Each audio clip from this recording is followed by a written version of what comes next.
Good morning, everybody. This is Grandma Tigger, and today I am taking you to Irwin County, Georgia. Irwin County is a county located in the U.S. state of Georgia. As of the 2020 census, the population was 9,666 people. The county seat is Ocilla. The county was created on December 15, 1818, and it was named for Governor Jared Irwin. In the last years of the American Civil War, Irwin County gained the nickname of the Republic of Irwin due to the unionism of many of the residents. The location where Jefferson Davis was captured is located in Irwin County near Irwinville. Back in the 1800s, many of the Creek Indians, there were two factions of them, and many of them moved down to South Georgia and into Florida. And out of those Creek Indians was a man named Willis Jackson Bone, who was born in 1823. He was originally from South Carolina and moved to the area. Now, some reports say that he was born in Georgia, but I think what they're doing is they're getting his son and him mixed up when they're telling the genealogies. He was a member of the militia whose goal was to help the Union rise again in the South. Mr. Bone ran a mill on the pond that he owned. The pond was on the, I think it was the Arapahoe River, and they call them grist mills back then, you know, where they grind the corn and all. On April 20, 1865, a neighbor of the Bone property, who was the justice of the peace, named Jack Walker, was in fact searching for a runaway slave by the name of Tony, who was owned by a man named Samuel Young. And I use that word owned kind of with a tongue in cheek. There are actual records to support all of these statements, and they are fact. Willis Bone did indeed shoot Jack Walker, but it didn't kill him. So he beat him with a pistol and buried him in a shallow grave. He was captured after the threat of his family being killed. He was not hanged that night. Instead, the next day on April 21st, 1865, was the day of his execution. Many reports, all these reports that you hear about Mr. Bone, it never goes into what actually happened to Tony, the one that all of this ruckus was about. It's been a mystery since then. The person who wrote this said, "We did find a record of Willis Bone, his wife Sarah, and son Zachary. We also found a will for a man named J.J. Walker, whose death appeared in 1865 in the area. The tragic story appears to be historically true for the most part." Well, I know it's true. But I want to point out that the Emancipation Proclamation was signed in 1863, and these events happened in 1865. But now, from what I understand, is that, like, if the incident with Mr. Bone had happened a few months later, then probably wouldn't have happened, because then the emancipation was federally put into place.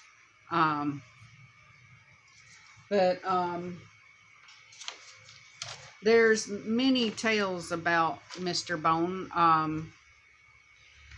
One report I found says Willis Jackson Bone in Elbert County was against slavery. But now we know that that's the wrong county. But fought in Cobb's Legion Army of Northern Virginia. It says his leg was struck by artillery shell at the Devil's Den in the Battle of Gettysburg. His lower leg was amputated and replaced by a wooden leg. Afterward, he played a part in the Army of Northern Virginia band until surrendering at Appomattox Courthouse in April 1865. He later became a creek keeper and Mikko, Mikko. In the summer of 2001, this is one of the urban tales, his spirit appeared by name in the dreams of at least 200 Creek medicine women, where he predicted the forthcoming terrorist attack and the rise of fascism in the USA. In the dreams, he was wearing a tattered Confederate uniform and had a wooden leg. And like I said, there's all sorts of tales about Mr. Bone, but from what I know about my grandfather is that indeed he did have a grist mill, and he was taking food out to the wooded area to feed to a runaway slave named Tony. While he was there, this band of men came, and as it says there before, the Justice of the Peace, Jack Walker, and Samuel Young were among these men, and they found Tony and were trying to take him off, and there was a fight that ensued, and that Mr. Walker was killed. Later, my grandfather, Mr. Bone, was hanged. It is reported that when he hanged, he said that there would be a curse placed on the land if the things that were the crimes that were put against him were indeed, if the crimes alleged against him were found to be honorable. And when I say that again, I will refer back to that these men were chasing after Tony after the Emancipation Proclamation.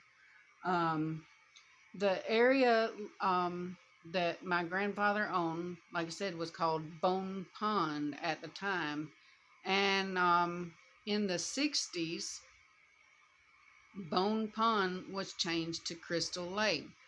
I don't know if the writers of all of the Nightmare on Elm Street, the ones, I think that's one, the ones that happened at Crystal Lake. Okay, so I didn't have all my ducks in a row. It was Friday the 13th that was surrounding the Crystal Lake. But there's been lots of lore around this area, and so I don't know if the writers of Friday the 13th knew about Bone Pond or Crystal Lake when they wrote that movie. I don't know. Some in my family seem to think so. I don't know.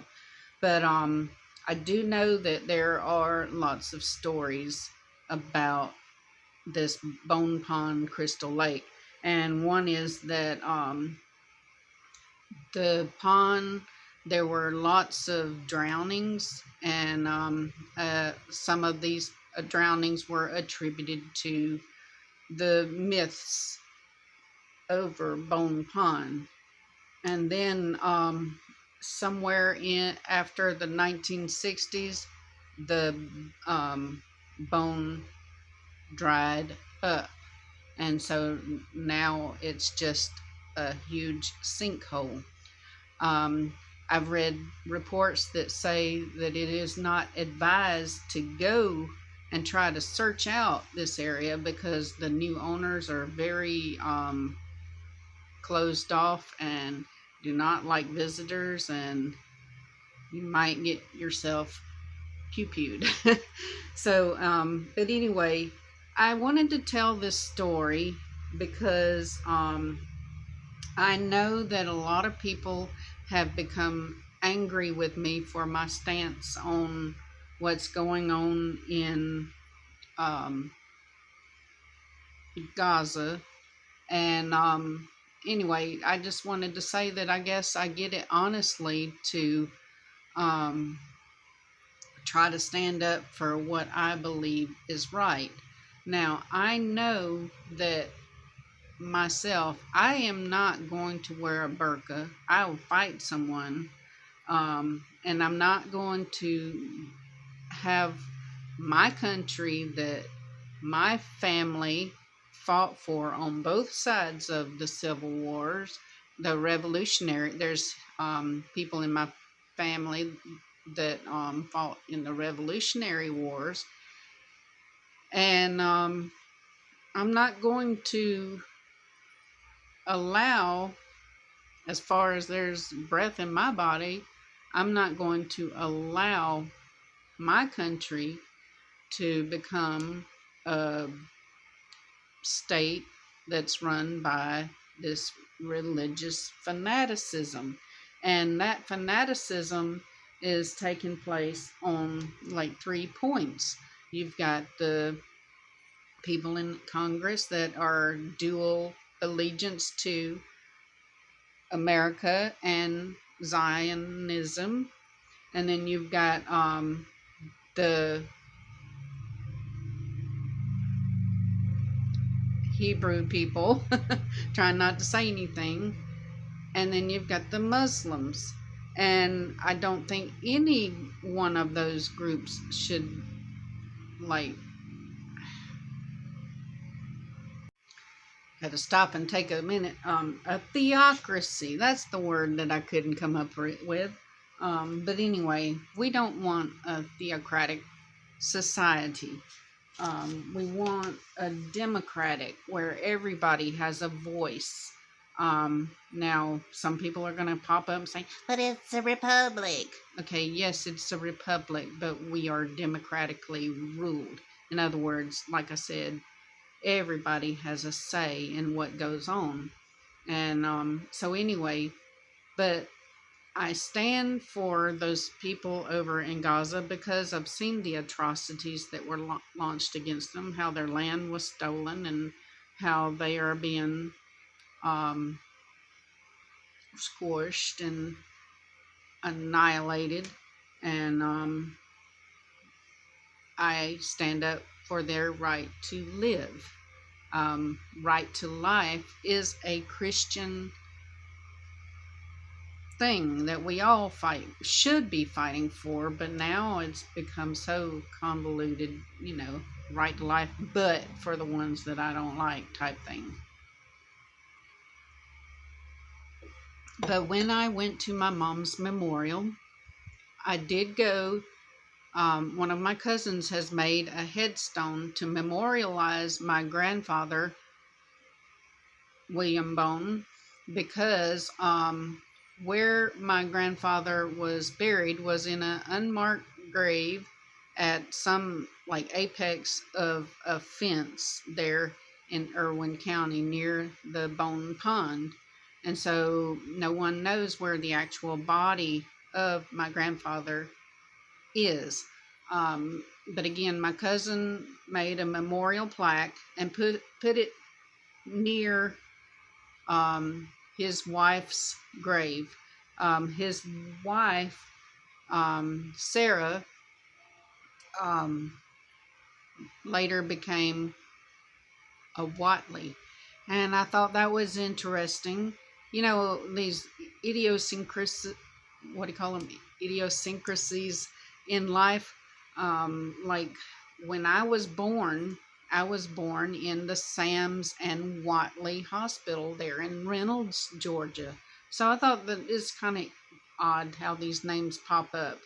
But again, when I got older and I went to college, I think I've mentioned before, just last week, that I went to Jefferson Davis Junior College. And so it's just weird how these little odd names keep popping up in your life. And I think it's just the way that things are meant to be kept alive. The stories are meant to stay alive so that we don't repeat negative history. But again, Jefferson Davis in Irwin was captured in Irwin County. If you ever want to go there, says it was a few months after the hanging of my grandfather. Irwinville became the site of the capture of Confederate President Jefferson Davis. Davis was on his way from the capital of the Confederacy at Richmond, Virginia, to board a ship with his family and flee to safety in England, kind of like what the Nazis did after World War II.